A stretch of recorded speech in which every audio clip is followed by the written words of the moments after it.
HP gaming yang ada tombol trigger biasanya harganya mahal kan cuy.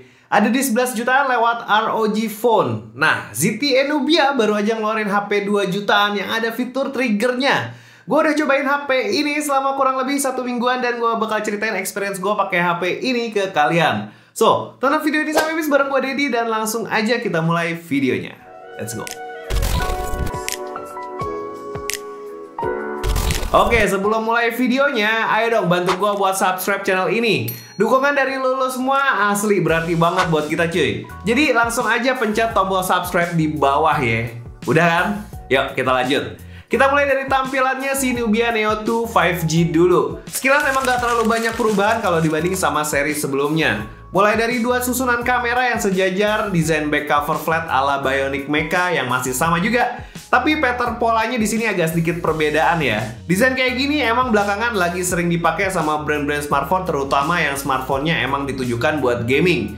Tapi mungkin desain kayak gini nggak bisa masuk ke semua kalangan ya. Bahan back covernya juga masih pakai polikarbonat dan berfinishing glossy, yang otomatis gampang banget buat ninggalin sidik jari. Dan yang gue pakai ini yang warna Sunfire Yellow ya cuy. Ada dua pilihan warna lain yaitu Storm Grey dan Frost Silver. Jujur aja kalau menurut gue Sunfire Yellow-nya ini paling keren ya.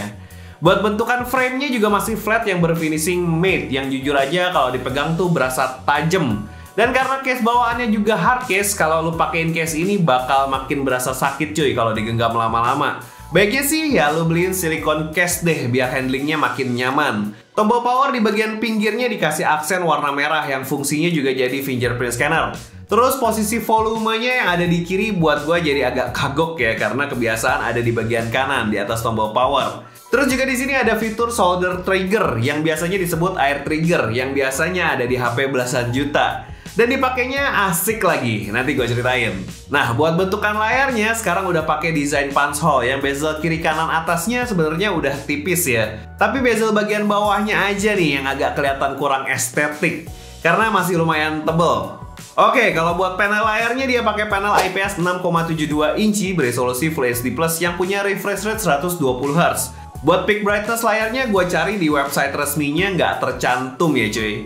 Tapi setelah gue tes pakai pas tersorot sinar matahari terik sih layarnya nggak begitu kelihatan ya. Tapi kalau dipakai di dalam ruangan atau nggak tersorot sinar matahari terik sih ya sebenarnya layarnya juga cukup enak. Cuma kalau udah kebiasaan pakai layar AMOLED, warna di layar HP ini tuh berasa kurang aja di saturasinya, agak pucat. Buat main game sebenarnya layarnya sih nggak ada masalah ya, responnya bagus. Tapi masalah yang gue rasain ada di screen protectornya yang berasa keset banget. Jadi mending lo copot aja terus ganti deh screen protectornya pakai yang merek aftermarket. Nah, kalau ngomongin soal main game, SoC-nya Nubia Neo 2 5G ini sebenarnya cukup kenceng cuy. Dia pakai Uni SoC Tiger T820 yang punya arsitektur 6 nanometer. Dia juga udah dukung 5G ya cuy.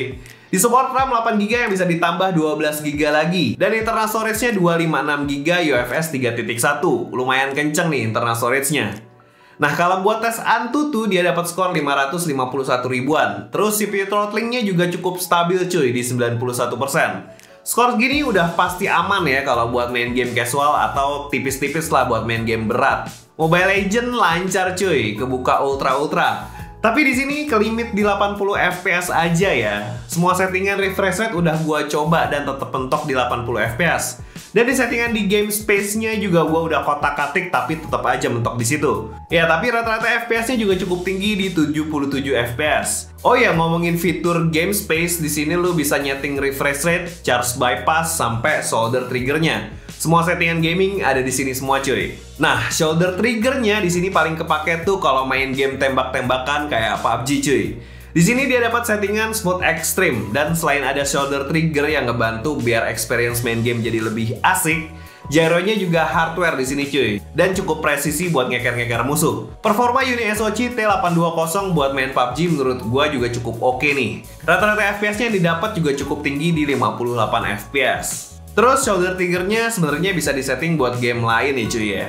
Kayak di sini gue nyobain pakai Genshin Impact, tombol attack-nya gue setting biar pakai shoulder trigger dan ya bisa jalan. Performa HP ini buat main Genshin Impact juga masih playable lah. Rekomendasi gue taruh di settingan rata kiri 60 fps aja cuy.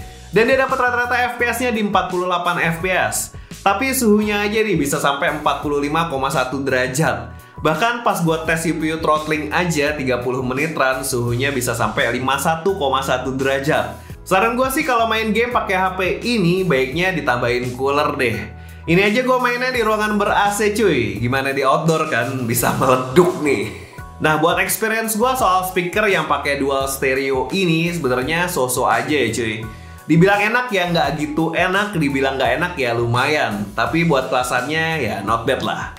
Terus NFC-nya juga udah ada cuy. Nubia juga nyematin baterai 6000 mAh yang kalau berdasarkan pengalaman gue pakai sih ya daya tahan baterainya biasa aja ya.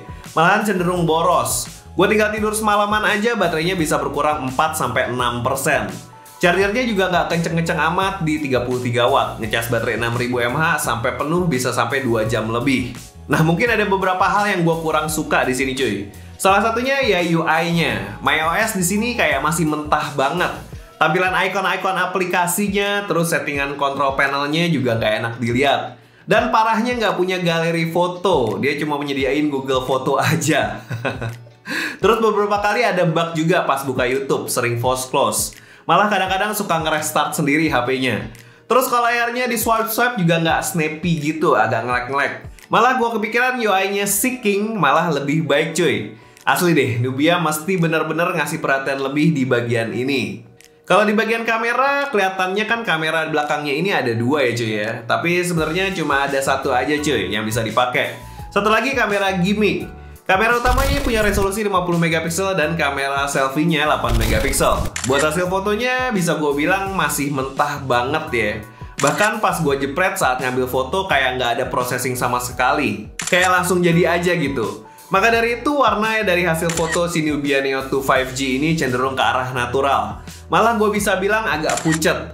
Dynamic range-nya juga sempit. Lo bisa lihat sendirilah hasil fotonya si Nubia Neo 2 5G.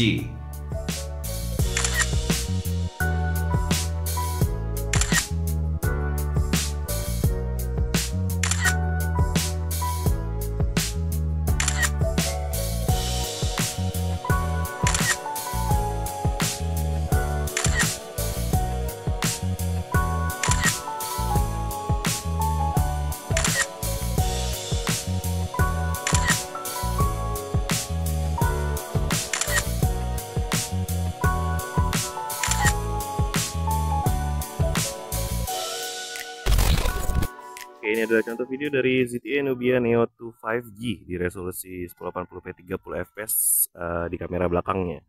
Ini resolusi maksimal ya buat di HP ini. Kalau kita lihat di sini ini gue masih pagi, masih jam 9-an, tapi di sini exposure-nya kurang banget ya cuy ya. Karena terlalu gelap kalau menurut gue. Untuk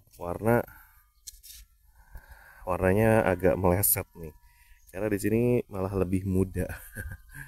Oke, ini kalau misalnya kita sambil pakai jalan kayak gini, dia pasti getar-getar karena nggak ada AS-nya dan nggak ada fitur ultra steady-nya gitu cuy. Jadi gyro-nya nggak dipakai di sini. Sayang sekali. Ya ini mungkin asal ada aja ya, karena semuanya meleset. Untuk autofokusnya juga nah begitu, kadang-kadang dia miss, ini lagi miss, tuh dia miss terus cuy. Oke, kita cobain ya kamera depannya, ini miss terus. Kita cobain kamera depannya.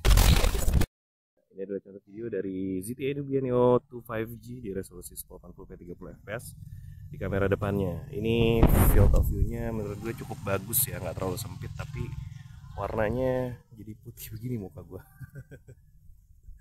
Terus kalau misalnya ini dipakai jalan kayak gini, jadi ya getar-getar lah ya. Untuk kamera HP 2 jutaan 2,9 sih menurut gue ini kurang malah ya. Karena warnanya kayak gini, meleset banget warnanya.